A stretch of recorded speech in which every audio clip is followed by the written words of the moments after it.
Good afternoon, friends. In last session, we have seen the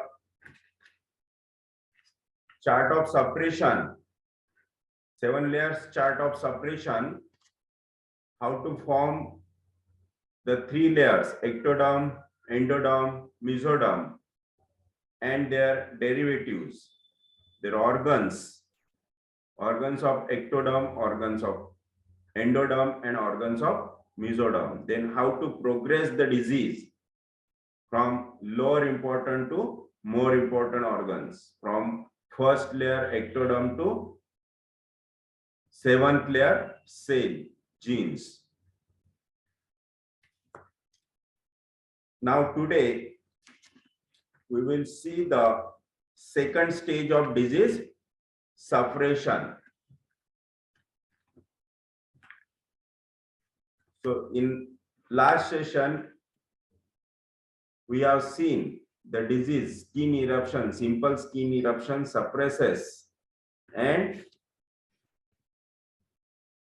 after that cold coryza started. So now in second stage of disease suppression, that is ectoderm to endoderm, disease is said to be in second stage when symptoms manifest in the ectodermal derivatives such as, so ectoderm endoderm derivatives, endoderm में कौन से organs आते हैं, कौन सी system आती है.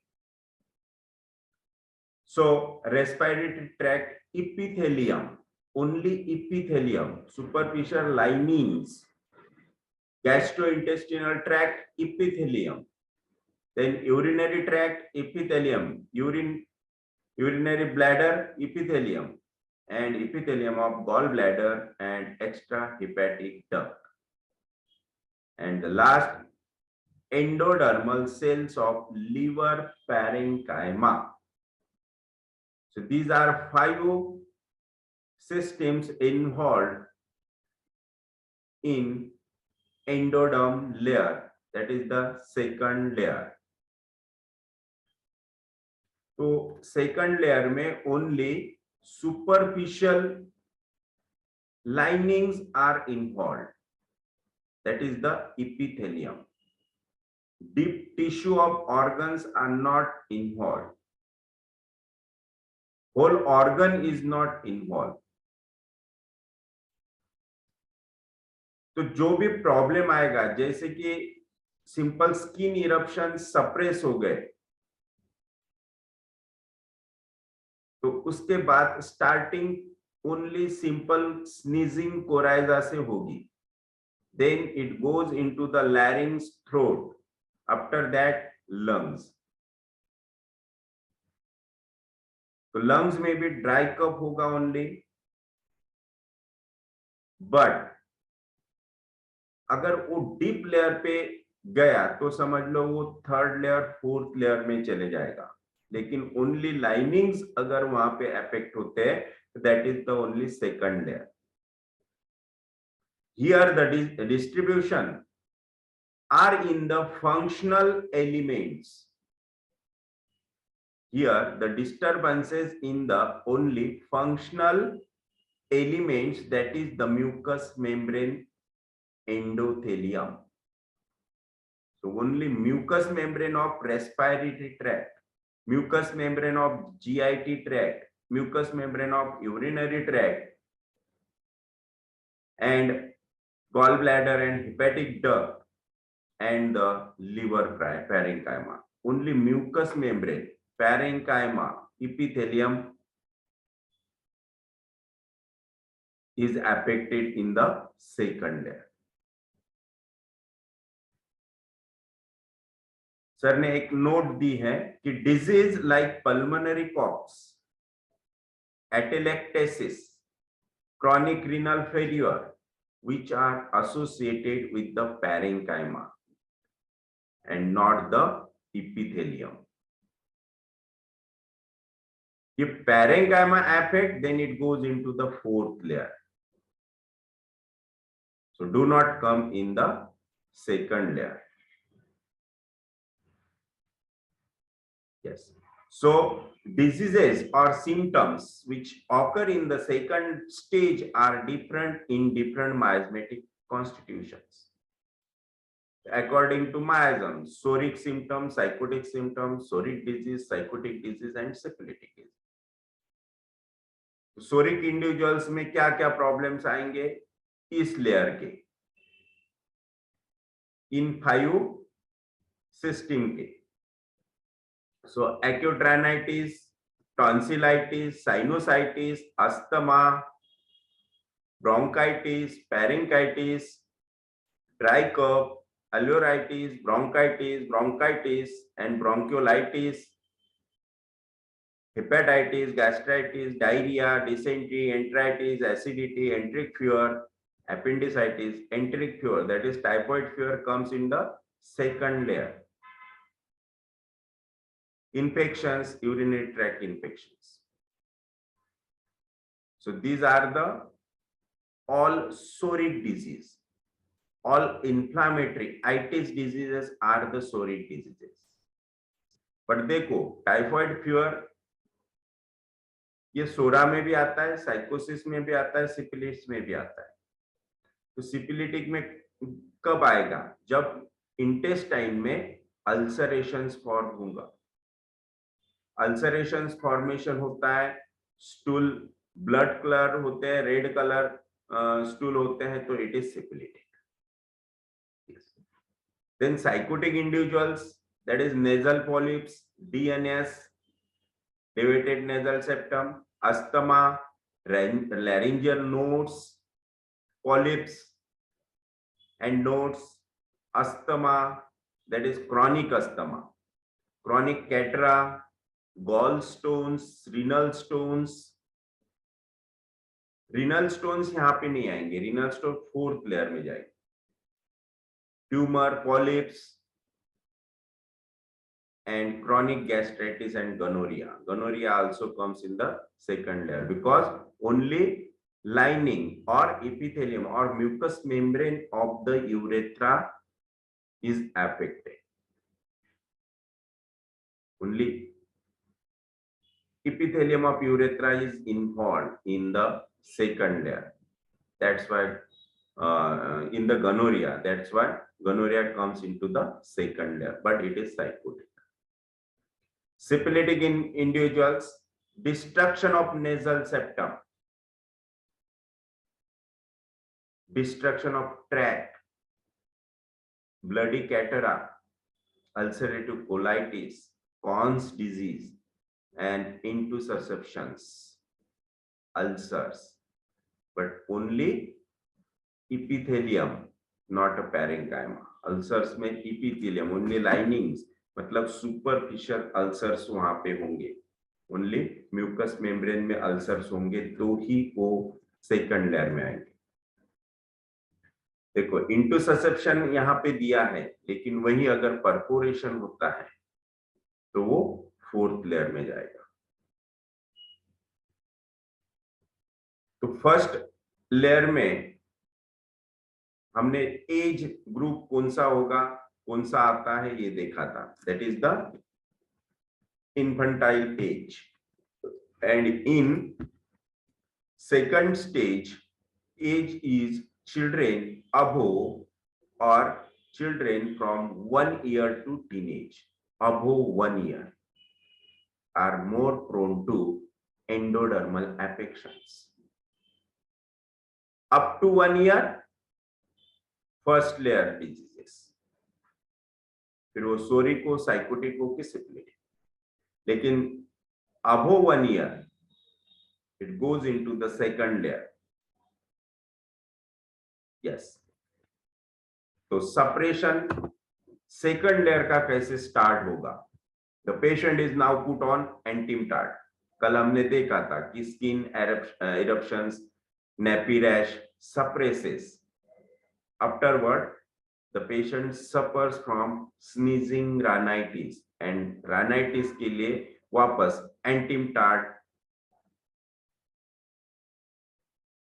antimatide is put on repeatedly.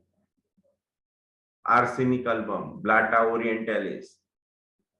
Blata orientalis बहुत से होम्योपैथ एज अ ब्रोंकोडायलेटर करके यूज करते हैं. So it is more dangerous. It is rare that the patient on such a treatment ever responds favorably. Hence, the homeopathic physician advises to take help of Asthalin syrups or tablets, Theoprate, Vent, Decadon, or pump when his attack is really bad. जो लोग therapeutically asthma में treatment करते हैं उनको तुरंत कुछ relief हो जाएगा, पेशेंट खुश हो जाएगा, लेकिन वापस वही अटैक्स ऑफ अस्थमा रिपीटेडली आते हैं. देन दैट फिजिशियन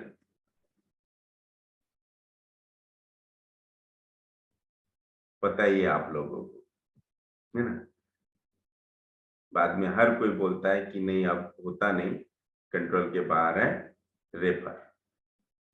तो ये because of wrong medication, because of therapeutic. Acute भी केस है तो अगर बहुत, जैसे कि हैनेमन ने क्रॉनिक डिजीज में, थ्योरी ऑफ क्रॉनिक डिजीज में बहुत अच्छी तरह से इसे एक्सप्लेन किया है कि एक्यूट कंडीशंस आते हैं, एक्यूट एक्सासर्बेशंस आता है तो किस तरह से ट्रीटमेंट करनी चाहिए.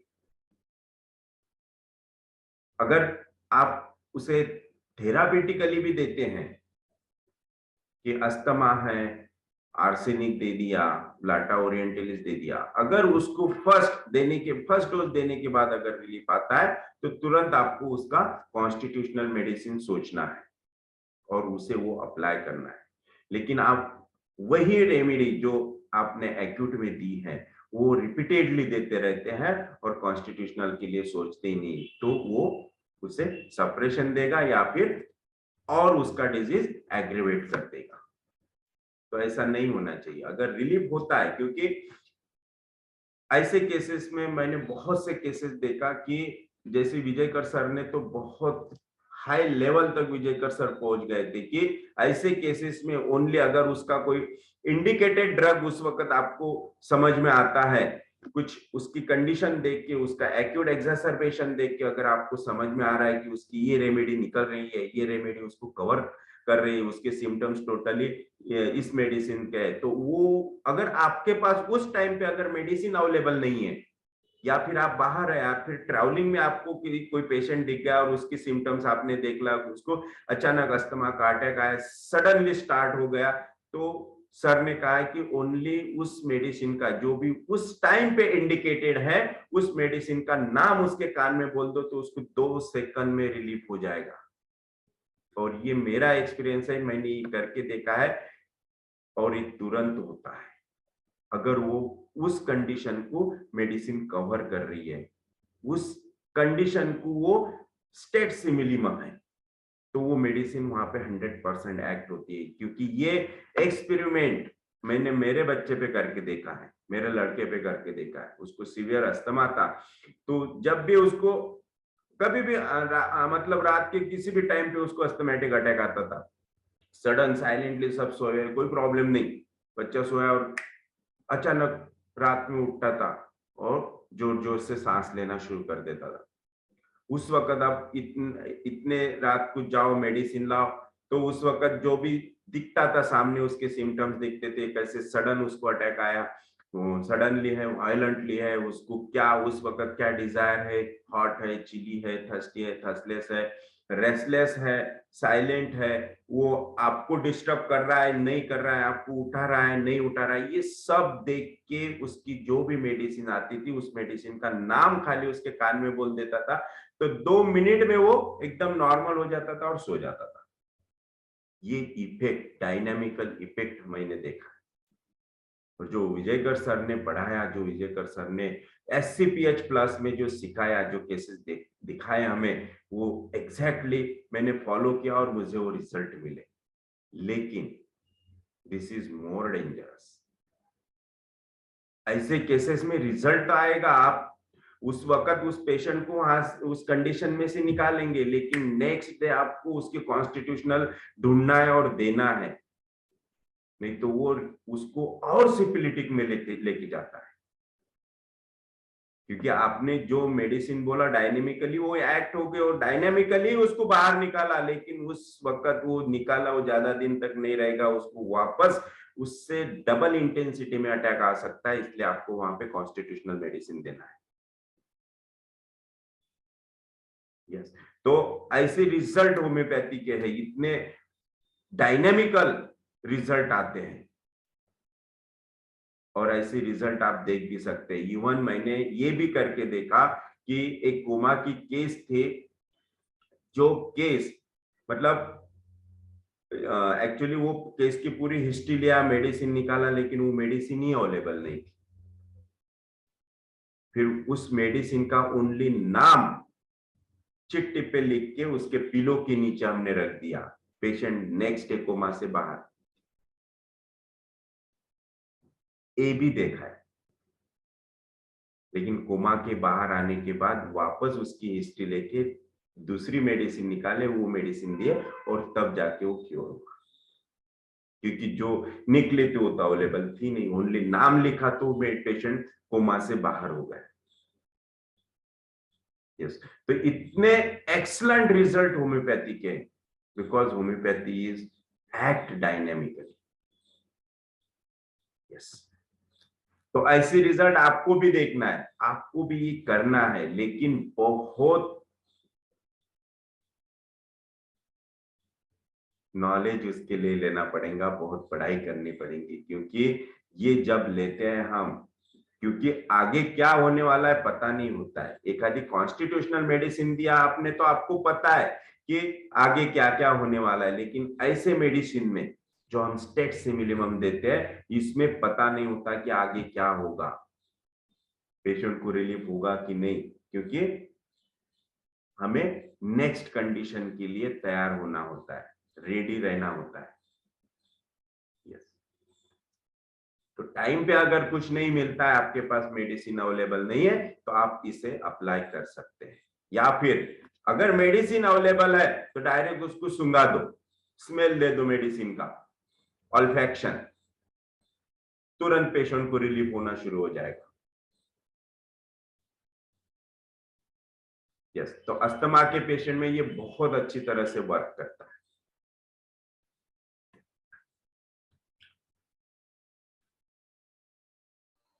So if the homeopath, yes, sorry to disturb, पर सिमिलर केस एक मेरे पास था। Patient was in ICU in Akola and 1 minute. I just want to ask how okay this okay works. Okay okay 1 minute। मैं सभी को ये रिक्वेस्ट करता हूँ कि जिसको भी जो भी क्वेश्चन पूछना है, कुछ बताना है, कुछ शेयर करना है, कुछ डाउट्स है, कुछ क्वेश्चंस है, तो आपका वीडियो ऑन किया करो। वो इसलिए कि मुझे समझ में नहीं आता कि कौन बोल रहा है कौन, क्योंकि वो आता नहीं है ना स्क्रीन पे, तो पता ही नहीं चलता है, इसलिए वो देखना पड़ता है सब तरफ कि कौन बात कर रहा है। तो आप अपना वीडियो ऑन कीजिए या फिर हैंड राइज कीजिए, डिजिटल हैंड राइज। यस, तो जब आप वीडियो ऑन करते हैं तो आप स्पॉटलाइट हो जाते हैं, तो बराबर क्वेश्चन आंसर होता है। सर हैंड रेस तो मिल नहीं रहा, थम्स अप मिल गया है। आप वीडियो ऑन कर दो ना। ठीक है, वीडियो ऑन किया है तो सेट नहीं हुआ है कैमरा एक्चुअली। ओके, ठीक है, बोलिए, आपका एक्सपीरियंस बोलिए। हाँ जी सर, वो ये था कि पल्सेटिला निकला था and then patient was in ICU, तो दे नहीं सकते थे, ओजोन में था, तो उनके हाथ पे तो लिख दिया because I have done SCPS recently. तो प्रॉब्लम ये था, कर तो दिया but I was not sure, but I do get a result, but still confusion है कि ये कैसे एक्ट होता है। जो फोटो के जो बोलते हैं ना सर की, मैं वो टर्म भूल गई, पर वो कैसे होता है मतलब मैं भी एक्सप्लेन नहीं कर पाई, बट एक्सपीरियंस हुआ है ये सब। It acts dynamically, Okay. Yes, क्योंकि वो कंडीशन सिवियर होती है और वहां पे डायनेमिज्म, पेशेंट का जो वाइटल फोर्स है टोटल डाउन हो जाता है। ऐसे कंडीशन में पेशेंट मतलब वो इतने स्ट्रगल टाइप कंडीशन होती है रेस्पिरेटरी सिस्टम की कि अगर कुछ नहीं मिला तो it will go into failure, respiratory failure. और अगर ऑक्सीजन ही नहीं मिला, एयर नहीं मिली तो क्या हो जाएगा? कोलैप्स। तो ऐसे कंडीशन में जहां डायनेमिज्म टोटली डिस्टर्ब हुआ है, ऐसे कंडीशन में अगर इस तरह से मेडिसिन देते हैं तो डायनेमिकली एक्ट होके उसको इंप्रूव कर देता है। क्योंकि वहां पे पैथोलॉजिकली तो कुछ हुआ नहीं है, जो भी डिस्टर्बेंसेस है वो सोरा एक्सैगरेटेड होने की वजह से हुआ है। Yes, that is the exaggeration of psoric symptoms. Yes, okay. Yes, sir. Thank you. Yeah. If the homeopath manages to relieve him with any such homeopathic medicines given 3 times a day or with gradually increasing potencies, he notes it down and publishes it as his greatest achievement, even though the patient himself says, I have no attacks of breathlessness since last few days, but I find myself short of breath when I ascend stairs, which was not so before. I hardly have the will to get up in the morning, least of all to go for work. All my joints ache. Of late, I also get headaches. The patient is now going in for third stage of suppression. Yes. So simple rhinitis, respiratory tract infection suppresses and patient goes into the third layer joint pains, connective tissue. Yes. तो जो अभी हमने discuss किया, जो asthma के लिए मैंने बताया, तो बहुत ही रेयर कंडीशंस में इसे रेयरली यूज करना, क्योंकि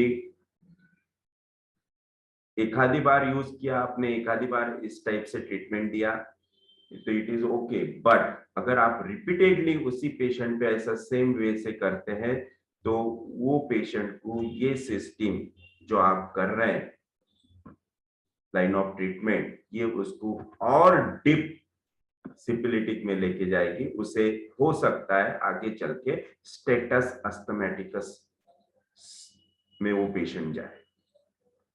इसलिए इसे बहुत केयरफुली आपको यूज करना है और एक बार यूज करने के बाद आपको उसकी पूरी हिस्ट्री लेके कॉन्स्टिट्यूशनल मेडिसिन देना है। मेरे लड़के का सेम ऐसा ही हुआ, इस टाइप से उसे बहुत बार मैंने यूज किया, लेकिन उसका बहुत बैड इफेक्ट हुआ। He goes into status asthmaticus afterward. मतलब सर को भी दिखाया, विजयकर सर को दिखाया, बोरकर सर को दिखाया। सर ने काफी एक दो नियर अबाउट 3 साल तक विजयकर सर ने उसके ट्रीटमेंट किया, 2 साल तक प्रफुल्ल बोरकर सर ने ट्रीटमेंट किया, लेकिन उसका परफेक्ट कॉन्स्टिट्यूशनल निकला नहीं एंड लास्ट दिसंबर में उसकी डेथ हो गई ड्यू टू स्टेटस अस्थमैटिकस। तो इसमें बहुत सरप्राइजिंग रिजल्ट आते हैं, लेकिन वो सरप्राइजिंग बहुत डेंजरस होता है। आप बहुत ही डिफिकल्ट है, कुछ अवेलेबल ही नहीं है, तभी इसे यूज कीजिए। ये ब्रह्मास्त्र है लेकिन डेंजरस है, वो उस पे न जाके अपने आंख पे ही आता है बाद में। Yes, so third stage of disease suppression. Disease is said to be in the third stage when affections manifest in the mesenchyme derived mesodermal tissues, that is connective tissues, as the name suggests, act as a missing link or connection between endodermal epithelium and mesodermal viscera. तो हमने third layer के 2 parts देखे थे. एक बोलो कल ही देखा क्या था? 2 parts. Connective tissue mesodermal layer के 2 पार्ट्स हमने देखे थे. एक मेसोथेलियम और दूसरा mesenchyme. Right? Yes. So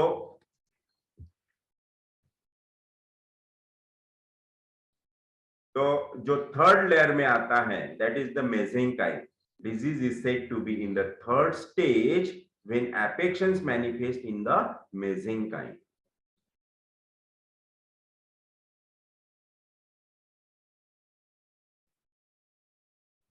So this layer consists of somites and coverings. The 3 coverings are dermatome, myotome, and sclerotome. Dermatome gives rise to dermis, that is the outermost. Myotome gives rise to muscles, that is the intermediate, and the sclerotome gives rise to bones and cartilages, that is the innermost joints. Yes. So these 3 derivatives are in the mesenchyme of third stage of disease suppression. Along with these fascias, tendons, and aponeurosis, cartilages, bursa of joints, that is lining mesothelium, blood cells also arise from the mesenchyme. Yes. So the disease or symptoms which occur in the third stage are different in different miasmatic constitutions. तो third stage के third layer के derivatives आपको समझ में आए. 3 चीजें हमेशा ध्यान में रखना. Dermis, that is dermatome, muscles, myotome, and bones, that is sclerotome. तो देखो ये इस तरह से outer most is dermis, intermediate is muscles, and the inner is bones. तो जॉइंट पेन है, जॉइंट पेन गया और बाद में ऊपर स्वेलिंग आता है तो इट इज गुड और बैड?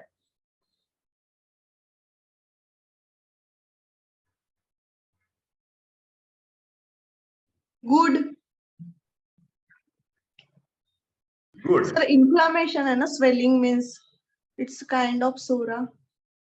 देखो उस तरह से अगर आप सोचेंगे कि अगर पेन गया, दैट इज इन्फ्लामेशन गया और स्वेलिंग आया तो इट इज बैड, सोराटोसाइकोसिस हुआ. लेकिन वही pain and mild swelling above the skin है तो इट इज गुड. राइट? क्योंकि आपने जॉइंट के अंदर तो देखा नहीं वहां पे कुछ इफ्यूजन था क्या, कुछ एक्युमुलेशन था क्या.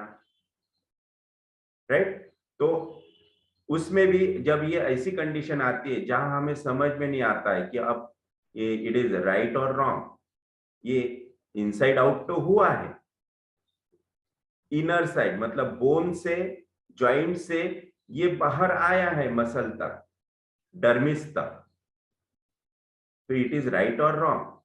तो ऐसे केस में अगर पेशेंट को मेडिसिन देने के बाद 2-4 दिन में इस टाइप की कंडीशन आती है तो आपको और 8 to 10 days wait and watch करना है.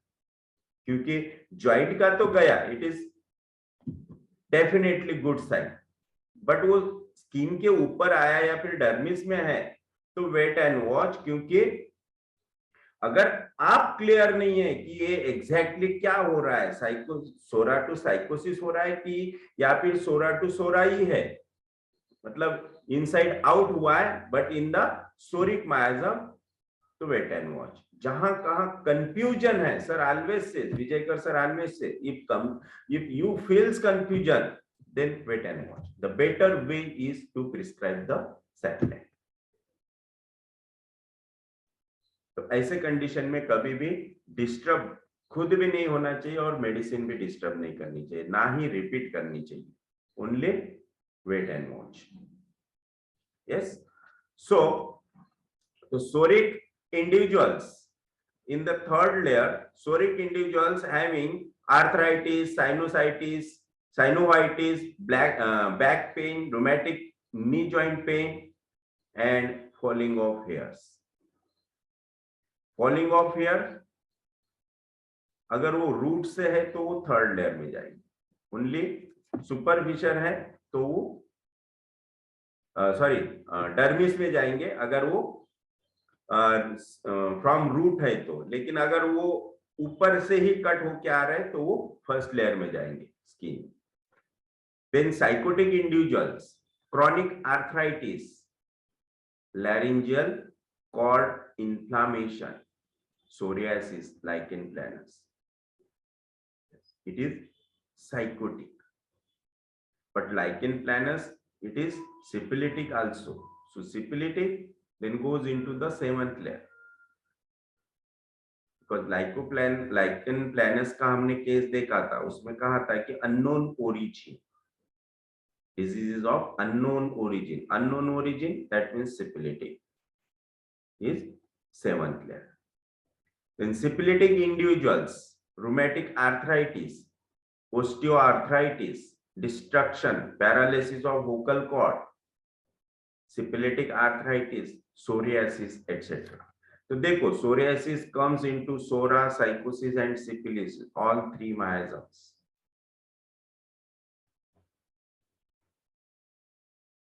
जब एक्सेसिव डिस्क्रिमिनेशन होता है तो इट इज साइकोसिस. जब उसमें क्रैक्स होते हैं, ब्लीडिंग होता है तो then it is syphilitic. Only simple red rashes है, सुपरफिशियल रैशेस है, आ रहे जा रहे, then it is Zorah.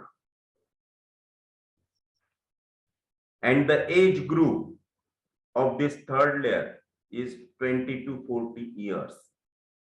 Age people are prone to third layer affections. 20 to 40. Up to 20, second layer. And above 20, up to 40 is third layer connective tissue. The patient's backache and joint pain being better, he start complaining of headache, breathlessness on exertion, palpitation. These are sure short signs that the patient is now going in for hypertension.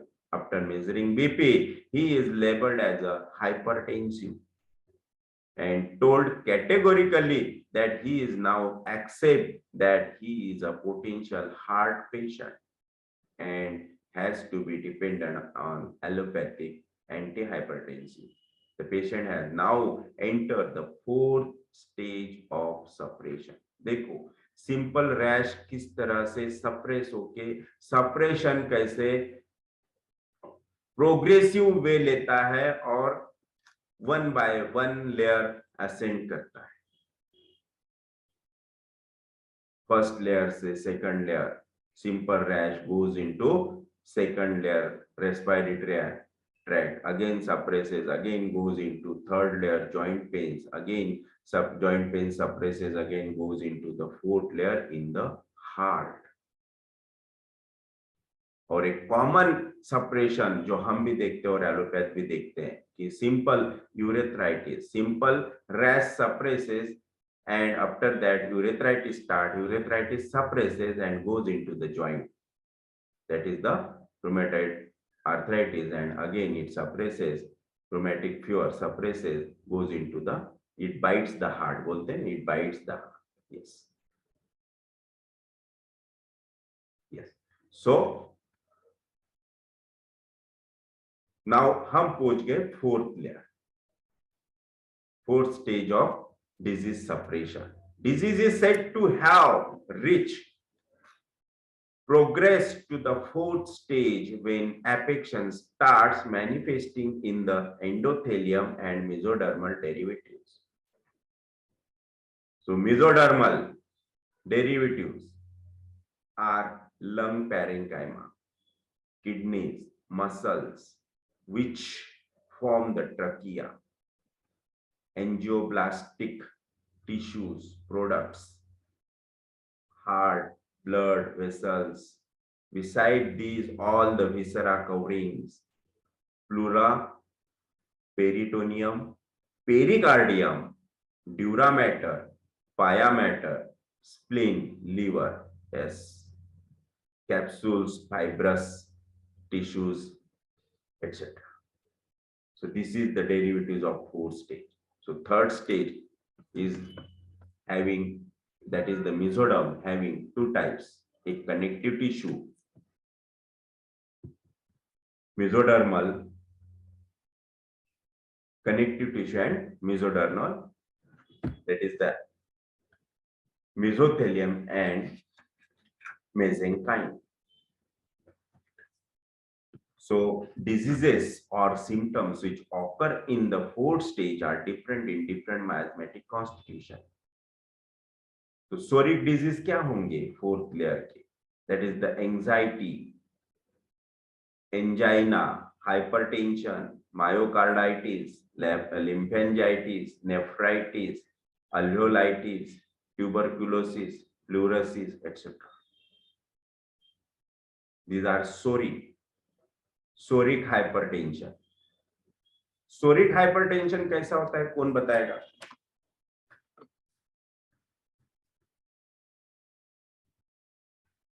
Who will tell? Psoriatic hypertension, psychotic hypertension, and syphilitic hypertension. Yes.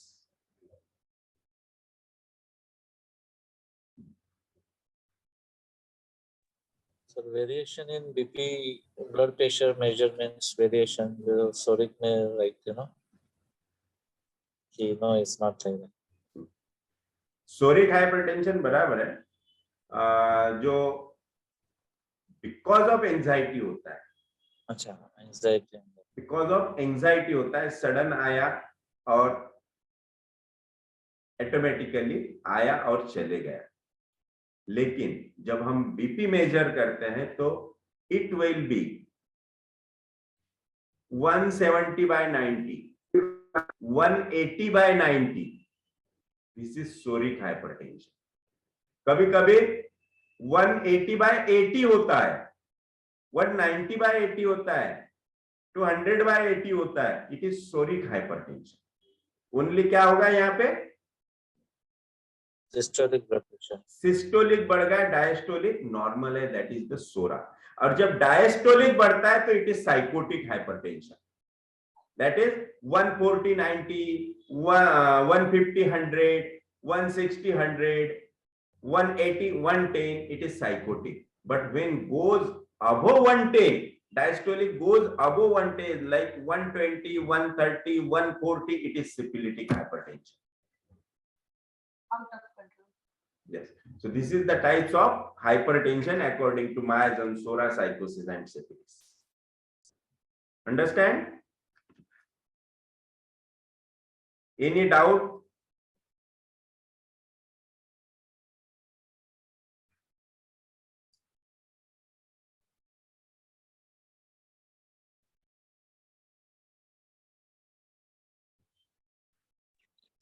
So please पुन्हा एकदा repeat कराल का? Yes. Psoriatic hypertension, it comes due to anxiety, worry. It is psoriatic.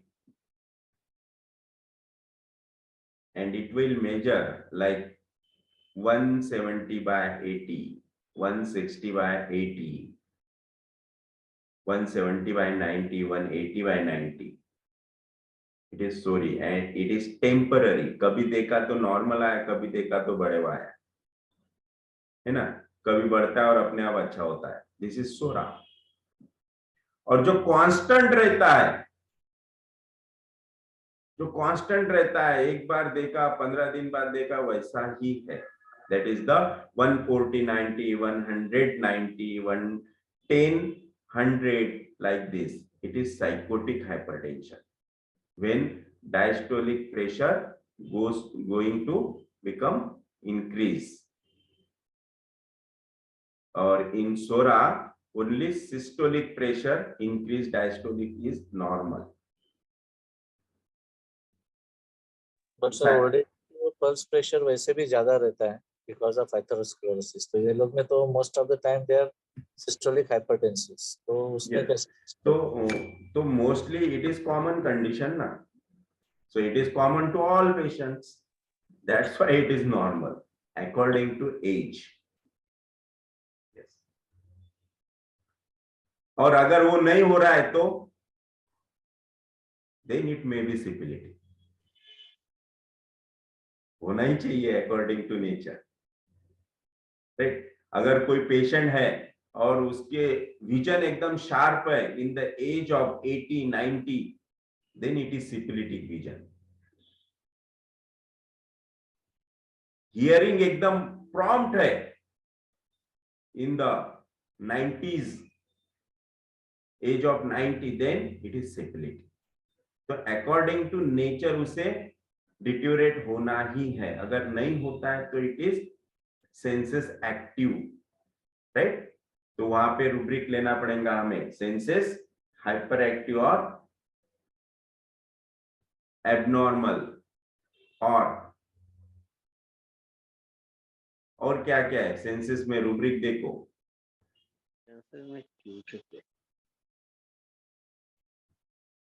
बहुत से rubrics है इस condition, perverted senses, perverted senses,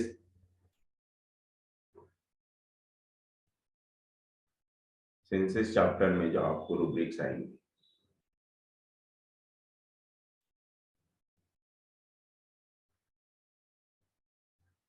तो हर chapter में आप सेंसेस में जाना पड़ेगा आपको, हर विजन के, हियरिंग के, yes, smell.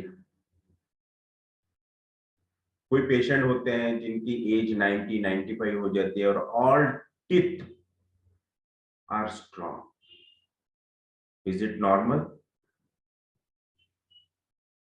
No. According to nature, according to age, उन्हें लूज होना ही चाहिए। वो इतने परफेक्ट है, that is also the simplicity. So तो इस तरह से माइजम, हाइपरटेंशन के भी माइजम होते हैं।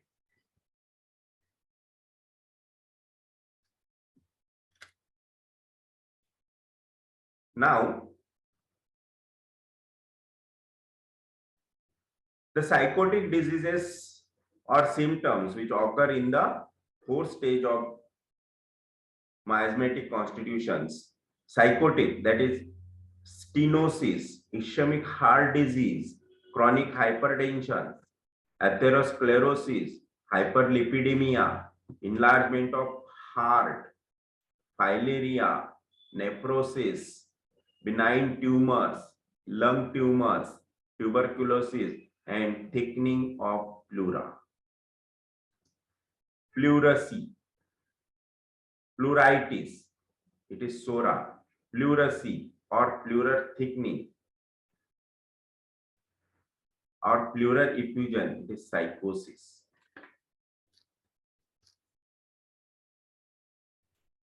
And syphilitic, varicose ulcer, prolapse of valves, heart infarction, Hodgkin's disease, chronic renal failure, nephrotic syndrome, emphysema, interstitial fibrosis, tuberculosis, that is lung cavity. These are the syphilitic diseases. तो इसमें sir ने simple कुछ example ही यहाँ दिए हैं, लेकिन बहुत से डिजीज है जो हमें इसमें देखना है। सोरिक में, साइकोटिक में, सिफिलिटिक में आप एक एक ऑर्गन लेंगे तो उसके कितने सारे डिजीजेस आपको मिलेंगे, फिर उसे अकॉर्डिंग टू माइजम आपको इस चार्ट में लिखना है। So the age group of this layer is 30 to 50.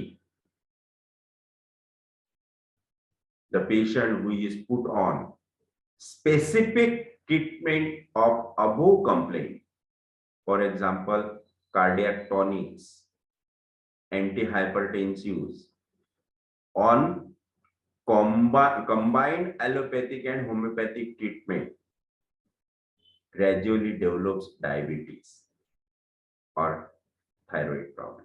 तो आप देखो, सिंपल ब्लड प्रेशर के पेशेंट होते हैं, सोरिक ब्लड प्रेशर होता है, उसमें भी एलोपैथ्स उनको हाइपरटेंशन स्टार्ट कर देते हैं, तो कुछ दिन बाद वो कंटिन्यू करते करते दैट सोरिक हाइपरटेंशन में बिकम साइकोटिक आफ्टरवर्ड। अब मुझे ये बताइए कि हाइपरटेंशन एक्चुअली होता क्यों है, क्या मीनिंग है हाइपरटेंशन का?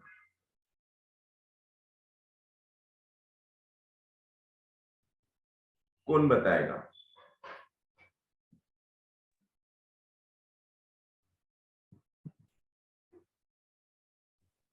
Hypertension occurs because of vasoconstriction. Vasoconstriction, it is सोरिक।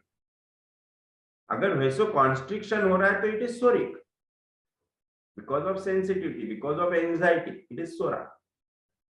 But sycotic hypertension, It will be because of the thickening of the blood vessels.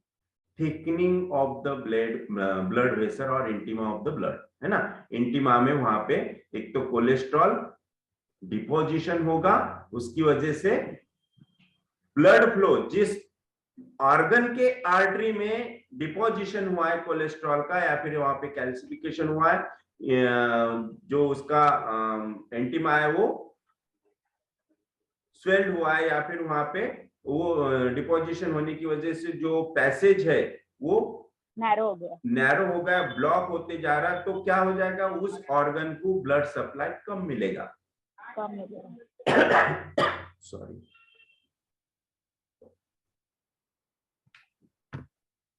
तो अल्टीमेटली क्या होता है, आपको एक दिन खाना नहीं दिया, या फिर थोड़ा सा ही खाना दिया, दूसरे दिन भी थोड़ा सा ही खाना दिया, तीसरे दिन भी थोड़ा सा ही खाना दिया, तो क्या हो जाएगा, अल्टीमेटली आपकी डिमांड बढ़ जाएगी। You are become angry. ये क्या हो रहा है, ऐसा क्यों हो रहा है, मेरी डिमांड पूरी करो, है ना। मोस्टली लेडीज के बारे में होता है, हस्बैंड पैसे नहीं देते हैं, इतने ही पैसे दिए, महीना भर चलाओ, एक महीने में दे उतने ही दिए, दूसरे महीने भी उतने दिए, आपके डिमांड थोड़े बढ़ गए, आपके जो काम करना है, जो खर्चा करना है वो बढ़ गया, लेकिन पैसा उतना ही मिल रहा है, तो क्या हो जाएगा, ये क्या लगाया तुमने, हर महीने में वही, हर महीने में हमने क्या बार बार मांगना, एक बार दे दिया करो। मतलब वो जो ऑर्गन है वो क्या करेगा, हार्ट के ऊपर प्रेशर डालेगा, मेरी डिमांड पूरी करो। फिर हार्ट को क्या करना पड़ेगा, जैसे हस्बैंड बोलेगा कि भाई बीवी की डिमांड पूरी करना है, जितनी मैं कमा रहा उसमें नहीं हो सकता तो कुछ एक्स्ट्रा काम करो, है ना। तो और एक आधी बार दूसरा जॉब ढूंढेंगे, या फिर एक्स्ट्रा वर्क करेंगे, कुछ और पैसा कमाने की कोशिश करेंगे, एक्स्ट्रा एफर्ट लगाएंगे, बराबर, और पैसा आपकी डिमांड पूरी करेंगे। उसी तरह से जिस ऑर्गन को ब्लड नहीं मिल रहा है उसकी डिमांड बढ़ रही है, डिमांड बढ़ने की वजह से हार्ट के ऊपर प्रेशर आ रहा है, और हार्ट को ज्यादा एफर्ट लगाने पड़ रहा है, ज्यादा पंपिंग करना पड़ रहा है, जिसकी वजह से ब्लड प्रेशर बढ़ रहा है, राइट। तो ब्लड प्रेशर क्यों बढ़ रहा है, बिकॉज ऑफ हार्ट को उसकी डिमांड पूरी करना है, इसलिए हार्ट का प्रेशर बढ़ रहा है। लेकिन हाइपरटेंशन क्या करते हैं, हार्ट को रिलैक्स कर देते हैं कि भाई तू शांत बैठना, है ना, तू जो इतना पंपिंग कर रहा है थोड़ा शांति से ले, सामने वाले की फिक्र मत कर, उसको जो करना है वो करने दे, उसका जो होगा वो होने दे। तो हाइपरटेंशन हार्ट को थोड़ा सा स्लो कर देंगे। अगर ये स्लो हो गया तो क्या हो जाएगा, उसको ब्लड नहीं मिलेगा, जिसके लिए ये फास्ट पंपिंग कर रहा था या फिर प्रेशर में आके पंपिंग कर रहा था, क्योंकि उसकी डिमांड पूरी होनी चाहिए। लेकिन अगर इसने कम कर दिया तो उसकी डिमांड पूरी नहीं होगी। अल्टीमेटली धीरे धीरे वो organ because of lack of nutrition atrophy होना शुरू हो जाएगा। तो सेम वे क्या हो जाता है बाद में, एक तो डायबिटीज होगा या फिर गोज इनटू धीरे धीरे क्रॉनिक रीनल फेलियर। तो आप देखो जितने भी ब्लड प्रेशर के पेशेंट है उसको उनके बाद क्या होता है, एक तो हाइपरटेंशन के पेशेंट को बाद में धीरे धीरे डायबिटीज होता है, डायबिटीज के बाद एक तो हार्ट फेलियर होता है या फिर रीनल फेलियर होता है। This is because of long treatment of anti hypertensive drugs. Right, समझ में आया हाइपरटेंशन क्या है?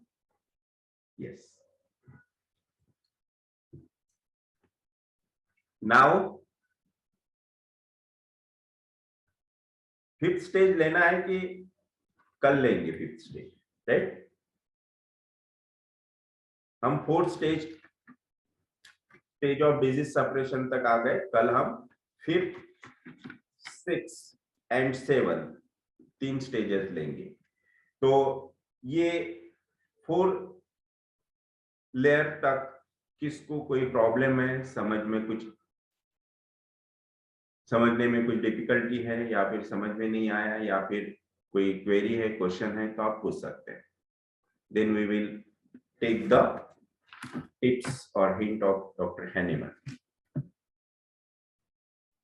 Yes, hello. यस यस जी सर, प्रणाम सर। प्रणाम, बोलिए। सर बोल रहे हैं एंजियोप्लास्टी का केस है एक। जी।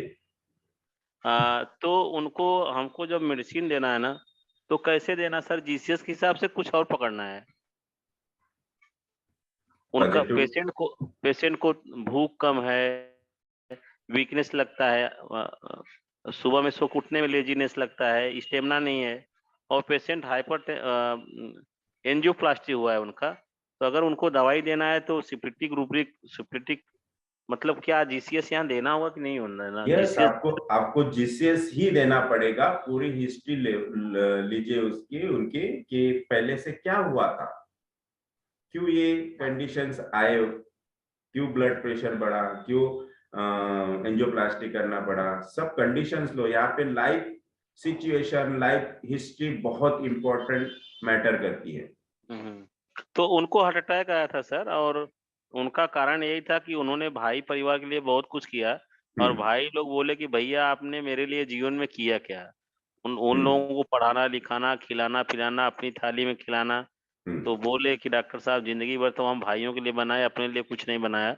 और भाई लोग बहुत कुछ करके, कोई एक कार्डियोलॉजिस्ट है भाई, एक बीडीओ है, अधिकारी है, एक लॉयर है इलाहाबाद हाई कोर्ट में, इस तरह से है। और वो जो है वो दरोगा है, एसओ है, इधर में आते हैं। तो उनको हार्ट अटैक आया 2018 में कुंभ के मेले में।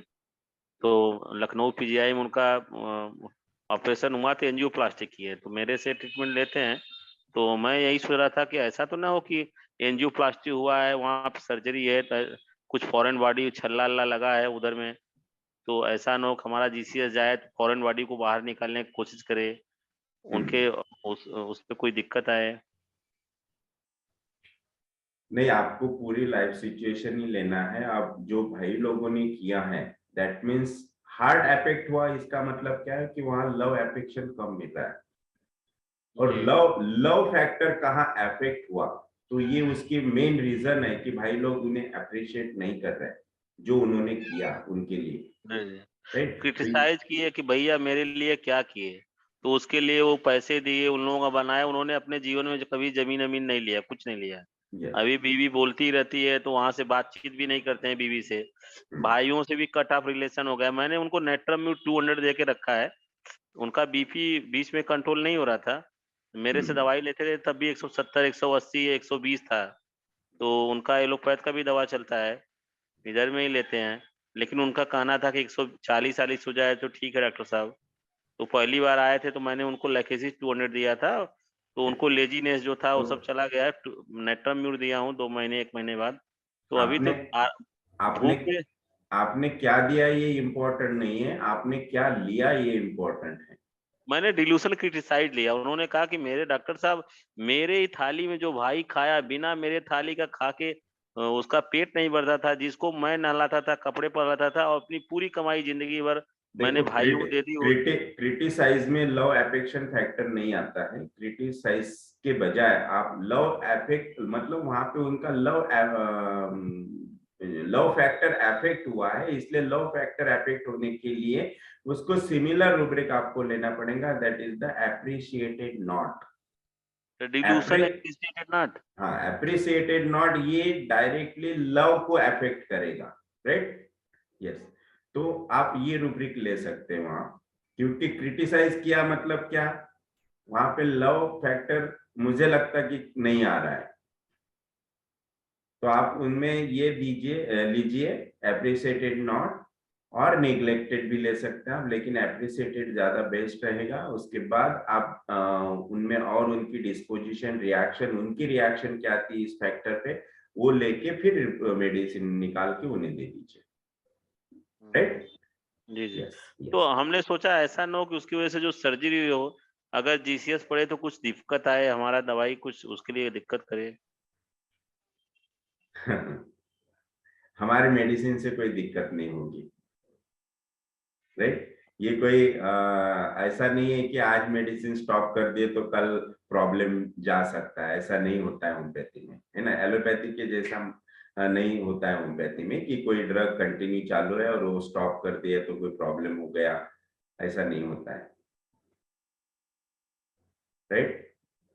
यस। मैंने जो छल्ला लगता है सर ना, उसमें रिंग बनाते हैं ना हार्ट में जो है, तो मेरे को ये लग रहा था ना, ऐसा ना हो कि जीसीएस देने के बाद, क्योंकि हमारी दवाई फॉरेन बॉडी को तो एक्सेप्ट नहीं करना चाहेगी ना, क्योंकि वो कुछ दिन के बाद ना बोल रहे थे कि मिडिल आप चेस्ट में इधर में डॉक्टर साहब भारी लगता है, तो मेरे को डर लग गया। ऐसा तो नहीं कि मेरी नहीं। दवाई की वजह से कहीं कुछ हो रहा हो, क्योंकि भूख तो बढ़ा है, अच्छा है, वो सुबह में नाश्ता भी कर ले रहे हैं, इम्प्रूवमेंट हुआ है, लेकिन ये क्या हो रहा है? नहीं, ऐसा तो नहीं कुछ? ऐसा ऐसा नहीं होता है। टेंस में भी आप मेडिसिन दे सकते हैं जो हार्ट में डालते हैं ना, क्या बोलते हैं उसको? छल्ले बोलते हैं, रिंग, क्या? नहीं नहीं, स्टेंट स्टेंट। टेन हाँ बोलते हैं, हाँ। हाँ, स्ट्रेन। टेंस में भी आप मेडिसिन दे सकते हैं, वहां पे कुछ नहीं होगा। मोस्टली ये क्या होता है, जैसे कि फॉरेन पार्टिकल्स या फिर फॉरेन बॉडी बाहर एक्सपेल कर देती है, वो ओनली सिलिका मेडिसिन है, बराबर है? तो अगर वो पेशेंट की तुरंत आप वो फॉरेन बॉडी, फॉरेन वहां पे कुछ प्लेस कर दिया और उसके बाद तुरंत आपने सिलिशिया दिया, क्योंकि वहां पे बॉडी बॉडी अभी उस चीज को समझ नहीं पाई कि इन्होंने क्या किया है प्रोसेस, हार्ड उस चीज को समझ नहीं पाया कि इन्होंने जो भी वहां प्लेस किया है वो क्या है, फॉरेन है, क्या है, वो एक्चुअल में क्या है, जब तक बॉडी उस चीज को समझ नहीं पाती और उसके पहले ही हमने वहां पे सिलिशिया दे दिया, तो वहां पे वो प्रॉब्लम कर सकता है। लेकिन अगर आप बॉडी एक बार कॉम्प्रोमाइज, पूरी वहां का मैकेनिज्म बॉडी का कॉम्पेंसेट हो गया, पूरा वर्किंग में आ गया, उसके बाद आप कॉन्स्टिट्यूशनल देते हैं, तो वहां पे उस टाइप का वर्क नहीं होगा जो उसको एक्सपेल कर देगा। यस। और वो और एक बात उसमें समझने की ये है कि वो स्प्रिंग है, मतलब क्या है, उसने खाली वो जो वहां पे ब्लॉक हो गया उसको स्प्रिंग वहां पे जाके उसको लार्ज डायलेट कर दिया, करता है। लार्ज कर डायलेट। दिया, या फिर डायलेट जी। किया, डायलेट की बजाय उसको लार्ज कर दिया, बराबर है? तो ये समझ लो वहां से निकल भी गया, ये कहीं पे भी जाएगा तो वो तो पूरा अंदर से ओपन ही है ना, जी जी। तो वो कहीं पे भी कुछ ना कुछ ब्लॉक नहीं कर देगा या फिर कोई भी कॉम्प्लिकेशन नहीं करेगा, क्योंकि ब्लड फ्लो तो होगा ही। समझ में आया ये बात? जी जी जी। यस, तो उससे कोई कॉम्प्लिकेशन नहीं होगा। समझ लो आपके मेडिसिन ने उसको निकाल भी दिया वहां से तो भी प्रॉब्लम नहीं आएगा। एक प्रॉब्लम हो सकता है, अगर वहां से वो निकल गया तो वो आर्टरी वापस ब्लॉक होगी, जी, इसी का डर, इसीलिए ये हमने प्रॉब्लम कॉल हो किया। सकता है, लेकिन वो इतने इजीली नहीं निकलता है, क्योंकि ऑलरेडी वो ब्लॉक है और उसमें वो जाके फिट बैठा है, राइट? जी sir, yes, thank you sir. या okay, should I start today's tip of the day? Sir, Yeah. Sir एक पेशेंट है अभी, she is going to come for thyroid treatment. तो अभी already they are on allopathic treatment. She is taking please thyroxine. आप लोग video on कीजिए या फिर कैमरा ऑन कीजिए। हाँ, Hello. आपका तो कैमरा ऑन है, राइट। Hello. हाँ, बोलिए बोलिए। हाँ, तो एक पेशेंट अभी कल मैंने बुलाया है उसको, she is already on tablet thyroxine 150 micrograms. अभी ये सब थायराइड का उसका अभी TSH लेवल इज 77। तो विद उसमें कैसे अप्रोच रखना चाहिए, और एज दिस थायरॉक्सिन जैसे एलोपैथिक ट्रीटमेंट है, अभी इनका भी कोई सप्रेशन होता रहेगा, तो हाउ टू ट्रीट दिस, और कैसे ट्रीट करना है केसेस को, और वेदर थायराइड का ट्रीटमेंट टैबलेट्स उनका कभी बंद करना है, ऐसा कुछ है, हाउ इट इज। देखो, कोई भी ट्रीटमेंट जब पेशेंट हमारे पास आने के पहले से अगर उसे चालू है, वो ऑन ट्रीटमेंट है, किसी भी हार्ट की हो, मतलब ब्लड प्रेशर हो, डायबिटीज हो, थायराइड हो, या फिर और कोई भी ट्रीटमेंट हो, जैसे कि लंग्स की कोई ट्रीटमेंट चालू है और वो पेशेंट वो लंबे पीरियड से ले रहा है, साइकोलॉजिकल कोई साइकेट्रिक की ट्रीटमेंट चालू है, तो ऐसे इसमें तुरंत उनकी कोई भी मेडिसिन स्टॉप नहीं करनी चाहिए, क्योंकि हमारे मेडिसिन हम देंगे, वो जब एक्ट होगी, पेशेंट उसे किस तरह से रिएक्ट करता है, हमारे मेडिसिन से अगर एग्रीवेशन होगा तो वो मेडिसिन आपने स्टॉप कर दी, इससे एग्रीवेशन होगा, उसके पहले के सिम्टम उसमें ऑलरेडी प्रेजेंट है, तो इससे क्या हो जाएगा, वहां पे कॉम्प्लेक्स हो जाएगा और पेशेंट एकदम वर्स हो जाएगा, वायलेंट हो जाएगा। तो जब थायराइड की ट्रीटमेंट शुरू है और आपने उसको ट्रीटमेंट दिया और उसकी ट्रीटमेंट कंप्लीटली स्टॉप कर दिया, तो ऑल ऑफ सडन उसके कोई सिम्टम्स बढ़ गए तो प्रॉब्लम हो सकता है। इसलिए जो मेडिसिन उनकी चालू है उसे कंटिन्यू रखिए। अपनी मेडिसिन जब तक वर्क करती है, उसके रिजल्ट आते हैं, उसका जो मतलब TSH, T4, T3 ये लेवल्स अगर कम होते जा रहे हैं, वो नॉर्मल पे आ रहे हैं, तो आप ये बात अच्छी तरह से समझ सकते हैं कि हमारी मेडिसिन वहां वर्क कर रही है, उसका क्यूर प्रोसेस स्टार्ट हुआ है, तब जाके आप उस मेडिसिन को टैपर कीजिए। Okay sir. सॉरी। तो धीरे धीरे वो डोज, जैसे 100 का टैबलेट ले रहा है तो उसको 75 पे लाइए, 75 से उसे 50 पे लाइए, 50 से 25 पे लाइए, 25 से 12.5 पे लाइए, फिर अल्टरनेट डे दीजिए, फिर उसको वीकली दीजिए और फिर मंथली देके उसको स्टॉप कर दीजिए। इस तरह से आपको मेडिसिन को स्टॉप करना है, ऑल ऑफ सडन किसी मेडिसिन को स्टॉप नहीं करना है। देखिए, मेरे पास एक कन्वर्जन की केस थी, वो पेशेंट लड़की थी एक्चुअली, मेरे पास जब लाया था वो कुछ भी 7 इयर्स की थी, उसके फादर अकोला के वेल नोन MD फिजिशियन थे। Now he is the civil surgeon of Akola. तो वो पेशेंट को एपिलेप्सी का प्रॉब्लम था, उनके वो लड़की को, और उसको कन्वर्जन स्टार्ट हुए थे, वो जम्मू कश्मीर गए थे वैष्णो देवी के दर्शन को, और ऑल ऑफ सडन उसको वहां पे कन्वर्जेंस आए। तो मैंने वहां पे मुझे याद है वो केस में, वहां पे एक रूब्रिक लिया था कि एलिमेंट्स फ्रॉम एक्सेसिव कोल्ड,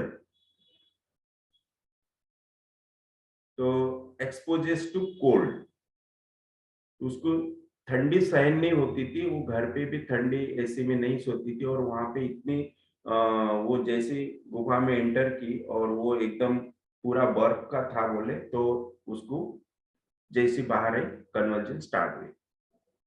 वो रूब्रिक लिया, उसमें उसका नाइट्रम कार्ब मेडिसिन आया था।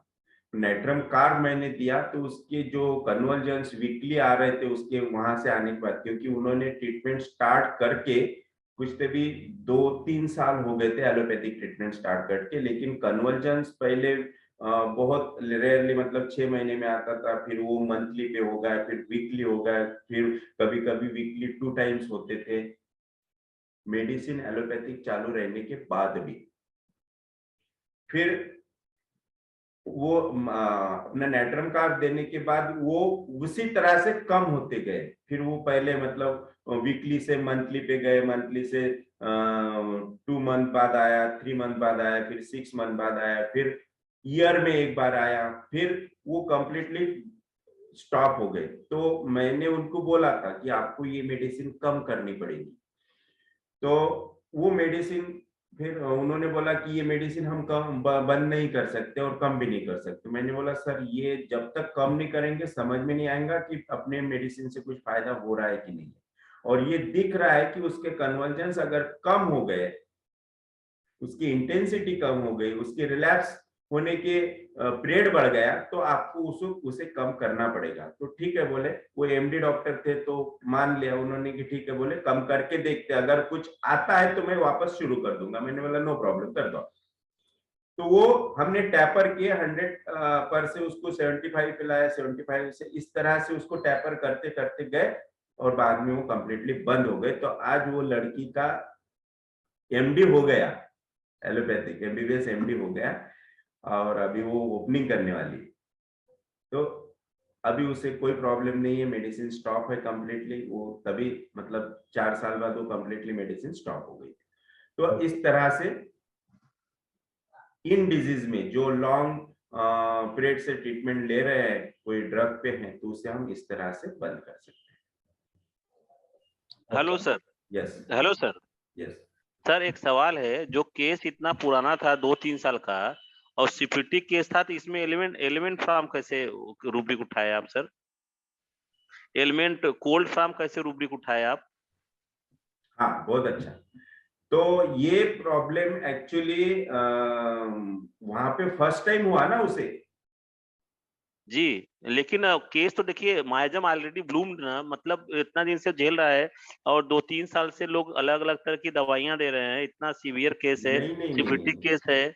नहीं नहीं नहीं नहीं, आप वो कुछ रॉन्ग समझ लिया आपने। एपिलेप्सी का केस है ना? एपिलेप्सी का केस है, वो मेरे पास आया। जी, जी। बराबर है। ये देखो ना, अभी वो लड़की कम से कम 22-23 साल की है। जी। बराबर है। तो वो जब मेरे पास आई थी तो 7 साल की थी, 7-8 साल की थी।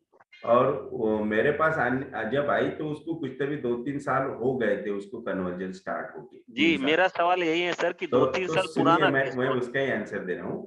तो उस वक्त वो इतना स्ट्रांग था, वो कन्वर्जेंस उसको वो कोल्ड एक्सपोज होने के बाद ही आया। और उन्होंने जो मुझे सिम्टम बताया कि घर पे भी ये एसी में सोती नहीं, एसी में सोने के बाद वो बहुत अनकंफर्टेबल फील करती है। तो इसलिए मैंने वो एलिमेंट्स फ्रॉम कोल्ड,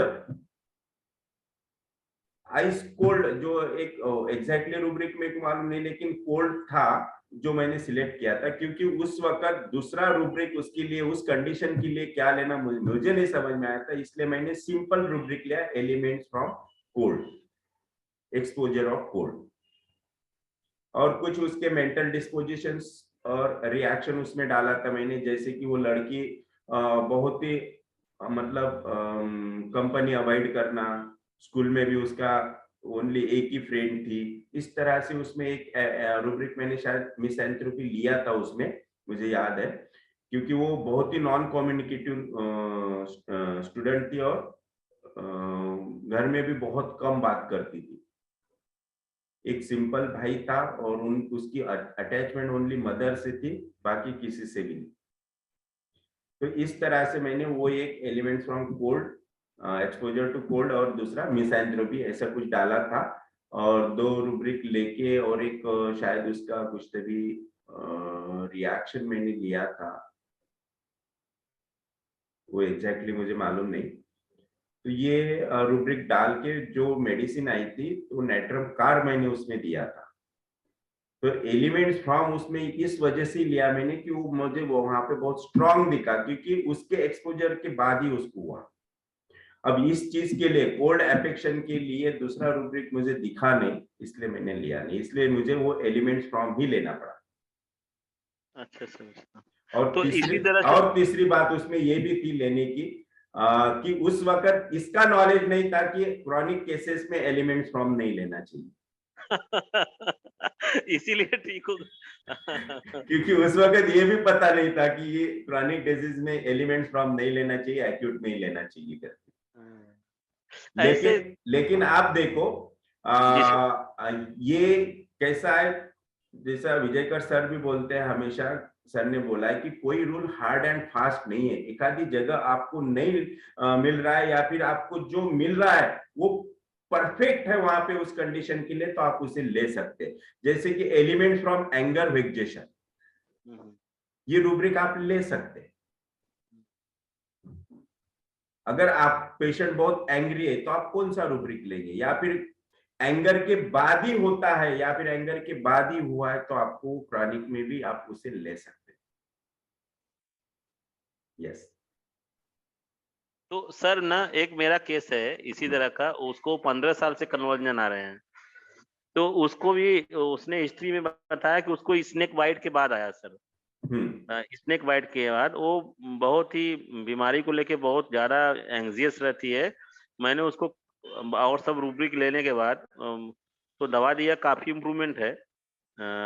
लेकिन वो जो स्नेक बाइट है ना, क्या उसके लिए कुछ बोलना है? मैंने बहुत सारा हिस्ट्री निकालने की कोशिश किया कि कोई उसको ऐसा कन्वर्जन आता है कि 3 दिन अनकॉन्शियस रहती थी, अभी आता है तो 1 सेकंड के लिए आता है, बहुत मतलब 2-3 महीने बाद आता है। तो उसकी दवाई जो रेगुलर चलती थी उसके बाद भी आता था, अभी 2 दिन 3 दिन गैप करके वो खाती है, जो एलोपैथी का टेबलेट है।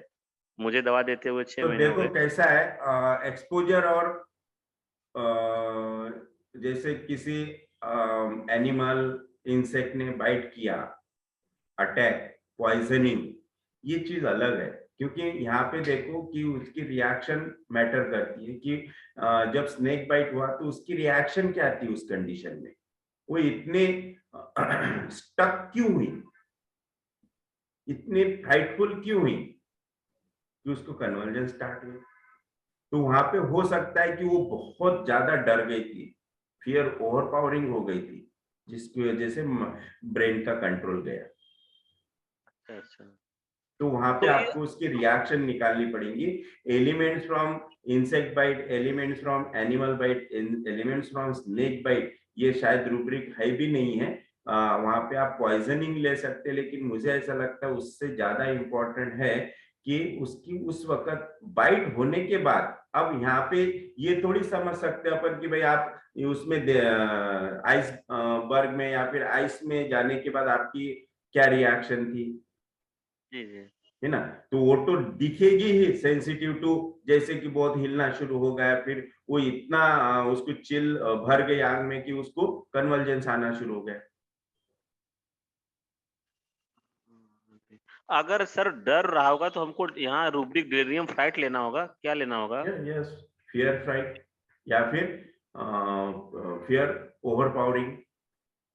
फियर ओवर तो लेकिन साइकोटिक रूब्रिक है ना सर, फियर ओवर पावरिंग, अपने को सिमिट्रिक उठाना है फियर ना। Fear overpowering it is syphilitic, element from fear fright it is sycotic. तो यहाँ डेलिरियम नहीं उठा सकते हैं सर? डेलिरियम डेलिरियम भी ले सकते हैं, फ्लाइट, क्योंकि वो ऑलवेज डेलिरियस लाइक कंडीशन हो रही है, तो डेलिरियम भी ले सकते हैं। क्योंकि वो डरती है, हेल्थ को लेके बहुत कॉन्शियस है, बहुत डॉक्टरों से पूछती रहती है, बहुत लोगों डेलिरियम को पूछी कब एंजियस ठीक हो गया, होगा। वो डेलिरियम हाँ, एंजियस हो गया। तो उसको डेलिरियम, मैंने उसको काली सल्फ दिया है, उसी से बहुत आराम है उसको, लेकिन बीच में कभी नहीं, कभार आता है आपने काली। क्या दिया ये मैटर ही नहीं जी करता जी है, आपने क्या लिया ये मैटर लिया। करता है। ठीक है सर। हाँ, सही आंसर है। तो अपने यस, को यहाँ यही फियर ओवर पावरिंग या delirium anxious. Anxious, yes. Sir thank you sir, thank you. Yeah, okay. So now we will proceed to today's tip. So how to choose the right remedy?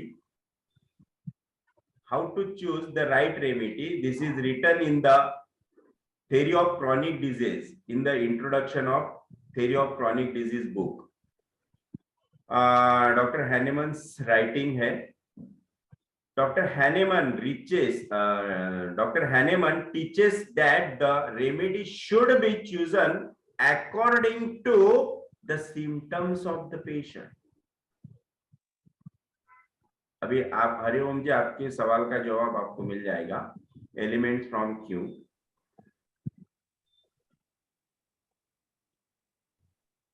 the remedy should be chosen according to the symptoms of the patient.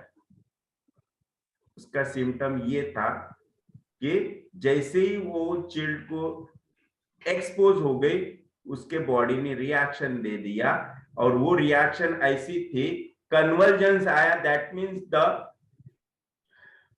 श्रिकिंग, shivering, उस ये क्यों होता है? Because अंदर की heat कम नहीं होनी चाहिए बॉडी की। अगर बॉडी के अंदर की ऑर्गन्स की कोर हीट अगर कम हो जाती है तो कुछ भी प्रॉब्लम हो सकता है, हार्ट फेल हो सकता है, कुछ भी हो सकता है। इसलिए बॉडी को internal heat, core organ, core से हीट को मेंटेन करना है, that's why body gives the convergence. अच्छा yes, so this is the symptom. और हैनेमन ने भी कहा है कि आपको मेडिसिन उस कैसे चूज करना है, तो उस सिम्टम को लेके चूज करना है, should be chosen according to the symptom of the patient. The physician should be govern by what is certain and safe. तो ये हमारे ही समझ में आना चाहिए, क्योंकि ये हमारे अंडर होता है कि किसे चूज करना है और किसे नहीं करना है ना, ये हमारे अंडर होता है। तो जो सेफ है, जो सर्टन है, जो सिद्ध हुआ है हमारे सामने कि यही कंडीशन थी, उसे ही हमें चूज करना है, that is the safe way, and not by that which is more or less uncertain. Uncertain चीजों को, जैसे कि ये हो सकता, वो हो सकता, ये कंडीशन ऐसी लग रही है, वो कंडीशन वैसी लग रही है, मुझे ऐसा लग रहा है, मुझे ये दिख रहा है, दिस इज अनसर्टन। और इस कंडीशन को हमें सिलेक्ट नहीं करना है, इस कंडीशन के बेस पे हमें कोई रूब्रिक चूज नहीं करना है, सिलेक्ट नहीं करना है। So not by that which is more or less uncertain and unsafe, and which is change according to fashion. देखो यहाँ पे एनिमल ने ये भी बहुत अच्छा लिखा है कि बहुत से डॉक्टर्स अपने अपनी एक फैशन बना लेते हैं, अपनी अपनी एक सिस्टम बना लेते हैं कि मैं हर पेशेंट इस तरह से देखता हूँ, मैं पेशेंट को इस तरह से ही हिस्ट्री लेता हूँ, फिर वो मेडिसिन आ जाती है, फिर वो ये जो पोर्ट्रेट बना लेते हैं, that is the fashion of doctors. और एक फैशन है फैशन ऑफ पेशेंट, कि बहुत से पेशेंट बोलते हैं, जैसे कि आजकल फैशन चल रही है कि फैमिली कैसी होनी चाहिए, छोटी, है ना। जो पहले बड़ी फैमिलीज होती थी, है ना, बहुत फैमिली मेंबर्स होते थे, उनमें हर किसी का सुनना पड़ता था, हर किसी के संस्कार उस पर्सन पे होते थे, मतलब घर के हर मेंबर्स पे बड़ों के संस्कार होते थे, तो उससे एक अलग वे चलता था फैमिली का, अलग एक संस्कार फैमिली का होता था, उस फैमिली में अलग हैबिट्स होते थे, स्वभाव चलते थे। आजकल कैसे स्वभाव हो गए, नैरो फैमिलीज की वजह से, छोटे फैमिलीज की वजह से, एक दो मेंबर्स होते हैं फैमिली, हम दो हमारे दो, इसकी वजह से क्या होता है, घुलना मिलना बंद हो गया। दिस इज द फैशन, ये आजकल का ट्रेंड है, trend that is the fashion. तो हमें वो ट्रेंड के ऊपर, उस फैशन के ऊपर रूब्रिक नहीं सिलेक्ट करना है, यहाँ पे वो सिलेक्ट करना है जो हिडन है, पोटेंशियल है, जो उसके अंदर से हमें निकालना है। अगर कोई बच्चा छोटी फैमिली का बच्चा है, जो पेरेंट्स बोल रहे हैं कि ये किसी के यहाँ जाता नहीं, किसी में घुल मिलता नहीं, बात करता नहीं, तो ये बिकॉज ऑफ क्यों होगा, उस फैमिली के संस्कार उसके ऊपर उस टाइप के हो रहे हैं, उस टाइप की बिलीव्स उस पे हो रहे हैं। क्योंकि आप पेरेंट से वो चीज निकालो कि आप उसे कहीं लेके जाते हैं, किसी के यहाँ खेलने के लिए छोड़ देते हैं कि जा आज तू इनके यहाँ जाके खेल, क्या ये बच्चों के साथ जाके खेल, क्या नहीं, क्योंकि उसको खेलने जाने भी नहीं दे देते, उसको थोड़ा सा भी टाइम बाहर नहीं छोड़ते हैं, तो ये उसके ऊपर संस्कार हो रहे हैं, इसकी वजह से उसका स्वभाव वैसे बनते जा रहा है। अगर पेरेंट्स बोल रहे हैं कि ये किसी के यहाँ जाता नहीं, घुल मिलता नहीं, तो आपको पेरेंट्स से हिस्ट्री निकालनी पड़ेगी, वो बच्चा ऐसा क्यों हुआ, वो बेसिकली वैसा था क्या, आपको पूछना पड़ेगा कि जब ये पैदा हुआ 1 साल तक ये किसी के भी पास जाता नहीं था क्या, जब भी किसी ने लिया तो रोता था क्या, अगर वो रोता नहीं था, फ्रेंडली हो जाता था, हंसता था, स्माइल देता था, अप्रोचिंग था, दैट मीन्स वो जो अभी है वो पहले नहीं था, और जो पहले था वो अभी नहीं है, that means the hidden potential. तो हमें वो देखना है जो उसका ओरिजिनल है। तो इसीलिए हैनेमन ने कहा है what is certain and safe not by that which is more or less uncertain and unsafe and which is changed according to fashion, both in the organon and his treatise on the chronic disease।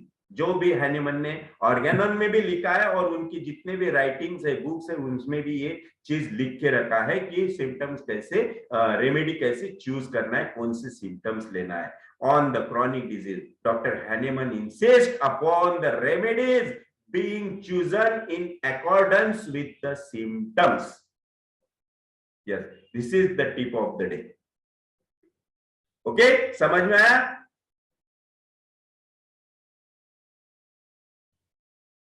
Yes or no? Yes, thank you very much। So हम आप आज यही stop करते हैं, कल हम वापस मिलेंगे। Thank you, sir. Yeah, thank you very much। Okay, bye bye, love you all। Bye bye, sir. Yeah, Thank you, sir. thank you। Thank you. Thank you, sir.